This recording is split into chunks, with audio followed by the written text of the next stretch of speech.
Hey everybody, Rachel here with Givebutter. Thanks for joining for another success story. Today we are featuring RootSource. Recently they raised over $15,000 for a Livestream pre-Passover symposium, and that's why we're interviewing Gidon today. He's here with me to share why they turned to Givebutter, as well as tips, tricks, and lessons learned along the way to help everybody in the Givebutter community give better. Gidon, thank you so much for joining us and sharing your success story with us today. It's a great pleasure, and I've been waiting for this ever since I joined Givebutter about a half a year ago. Oh, that's amazing. And for those of you following along, you might be familiar because he's an active part of our Facebook community, our webinars, right? Yeah. And you've had so much success with Givebutter in the past year. So we're really excited to showcase your latest success story. Can you tell us a little bit more about who you are and who RootSource is? Okay, first of all, I live in Israel, and I moved to Israel from New York about 45 years ago, and I love Israel, and I love America, and I love Givebutter. I love a lot of other things. I'm a loving kind of guy, and RootSource is a primarily online platform for pro-Israel Christians and Jews to engage with each other. And I had worked in high tech about 20 years ago, and then I decided I want to go back to nonprofits, and I tried to do fundraising, and it took a long time for me to get to the point where I felt comfortable in fundraising. And I finally found Givebutter. It was actually because one of my supporters in America said, "Oh, can we give in with Venmo?" And of course, there is no Venmo in Israel. But I know that there's Venmo because my sister, every time I needed money or she wanted to send me money, she said, "Can I just Venmo you it?" I said, "What the heck?" So I looked, can you give money for can you give donations through Venmo? And of course, the article that I found said, "No, you can't. No, you can't. You can't. But through Givebutter, you can." This is true. So I spent about 8 hours looking and learning about Givebutter. It was Friday before Sabbath, and my wife was saying, "It's almost Sabbath. You got to get off the computer."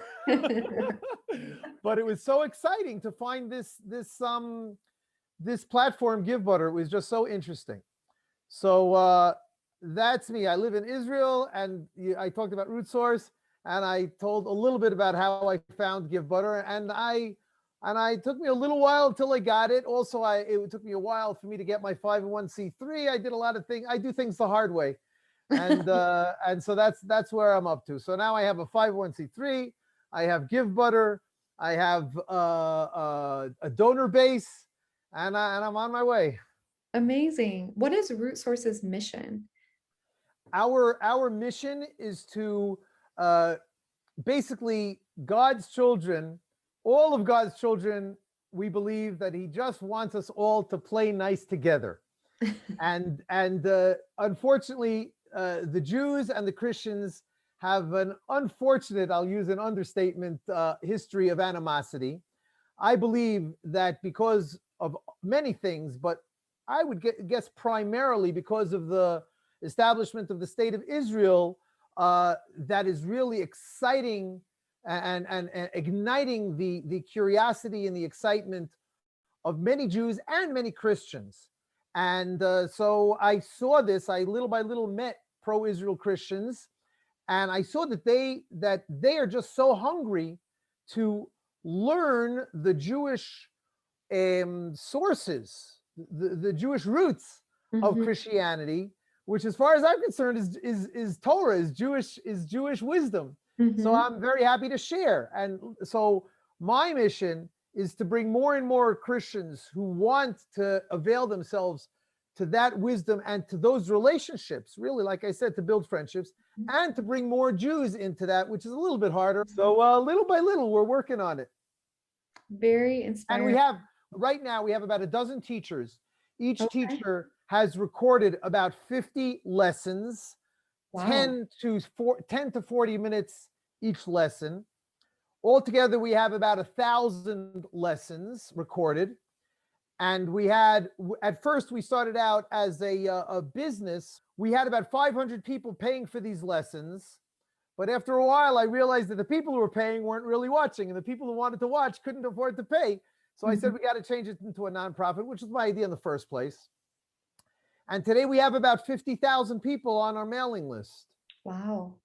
So I've really touched a nerve here, and I really believe that I'm providing an educational and social need in the world. That is incredibly inspiring.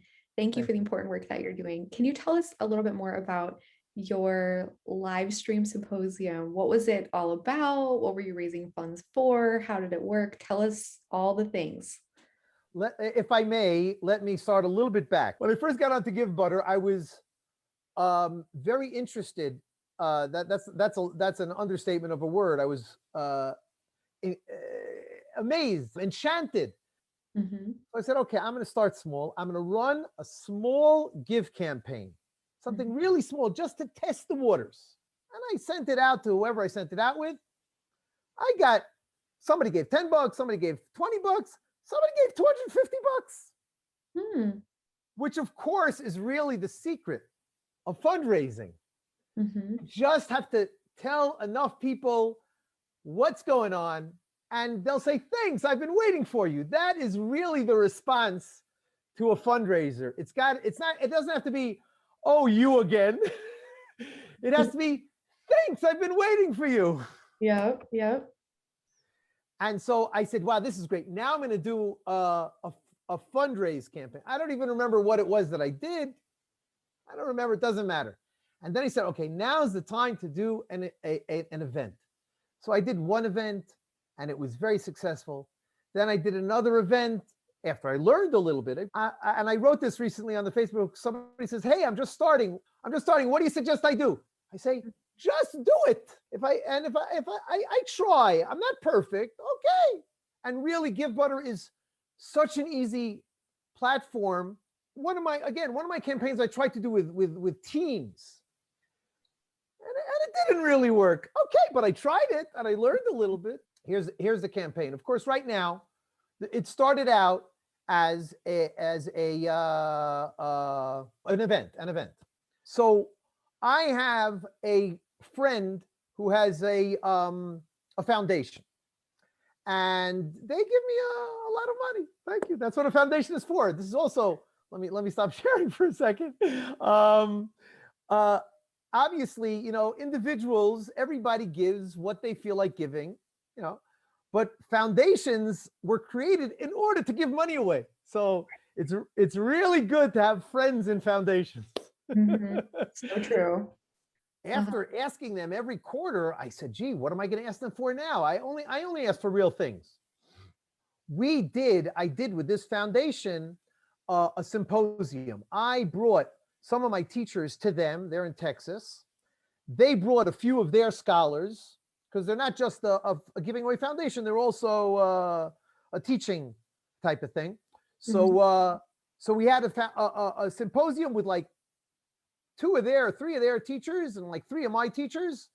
And it lasted the whole day, and it was a lot of fun.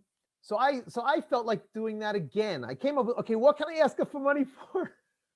So I said, okay, this is what we came up with. And I said, you bring your scholars, and I'll bring some of my scholars, and we'll do a symposium for like 4 hours. We had to end up doing it 2 Sundays in a row. Wow. Where were you hosting it? Was it on Zoom? On Zoom, yeah. So I hosted it on Zoom. And of course, the way to host a live event on Givebutter is that, at least through Zoom, is you do it on Zoom, you broadcast it to either Facebook or YouTube or maybe something else. I prefer YouTube, because YouTube, I think, lasts longer. Even though for really live, I prefer Facebook, because that's where people live. Right. or at least my generation. But I only told people this Givebutter link. I always make sure to make the link a little bit, you guys give a link, Givebutter/ABQ197 or whatever it is. I make sure to give it a nice number. That's a So great tip. it's a great tip. Root Source is the name of my organization. Nathaniel is the name of the foundation that we did it together with. Nice. So you have both programs on here. What would you say is the number one reason you think you raised over your fundraising goal? How did you do that? Okay. That's a great question, and thank you for it. The reason is, first of all, I failed to reach my goal the last time I raised an event. So I said, okay, I'm going to make a low goal. Yeah. So I started out with $3,000. So the first tip is don't make a target and then try to hit it, but pretend that your target is going to be very low, hit it, and then make it a little higher. Yep. Nobody's going to notice that you raised it. Yep. So first I did $3,000, and about a week or two or three before, whenever it was, I raised about $2,000. Then I remembered that this whole program started because I asked for a grant from that foundation. And then I said, okay, I will enter the check that I hadn't gotten yet, but I've gotten checks before, so I knew they were going to send me a check. And it'll look like it was $9,000. So it looks like I got another $9,000. So boom, from 2,000 to 11,000 in 1 minute. Nobody sees that I did that. Who gave that? I'm happy to have people give whatever they want. I'm happy to have people not give anything because they are engaging with me. Yeah, I think a couple of things that you did here that were so smart. You allowed people to give at varying levels, and anyone could really attend your event, which is great for the future in your next fundraisers.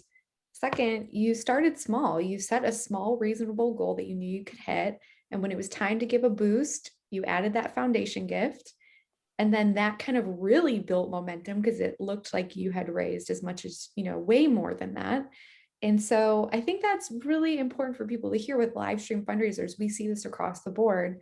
Start small and keep raising the goal instead of setting a really high goal that makes you look like you're very far off. So kudos to you. I think that was super smart. This live stream was fascinating. Another thing I want to point out, what made your live stream so interesting to me as well is it was action packed, right? You had a lot of speakers, 20 minutes back and forth. It was interesting and fun for people to watch, and they never got bored. And so for those who are looking into doing a symposium or a multi-day live stream event, definitely check out Root Sources. We'll be sure to link it here in this interview. They had a really, really exciting format that would be easy for people to follow. So kudos to you. Great job. This was so successful. And thank you so much for taking the time to do this interview today. Start small, everybody. Do an event. Just do it. Start small. Sweat a little bit. You did it once. Invite 10 people. If 2 people show up, you did something. And then try again and again and again. This what I just did, $50,000. Talk to me in a year, it's going to be $150,000 an event. That's right. Yes, excellent words of advice and wisdom. Thank you so much again for taking the time to do this. And congrats to you on all of your fundraising success. And again, I showed my Root Source website. I really hope that people will be in touch with me. I think you can tell I like talking, and I love sharing, and I love helping people. Absolutely. I mean, that's what us fundraisers do for a living. That's right. So for everybody who's following along, we'll be sure to link Root Source's website so you can be in touch if you want to chat later. And thanks again, everyone, for following along for another incredible success story. Be sure to subscribe to Givebutter's YouTube channel below. You can also comment if you want one of us to answer any questions that weren't asked. And we'll see you again next week for another success story. Until then, happy fundraising. Goodbye, everybody. Bye-bye from Israel.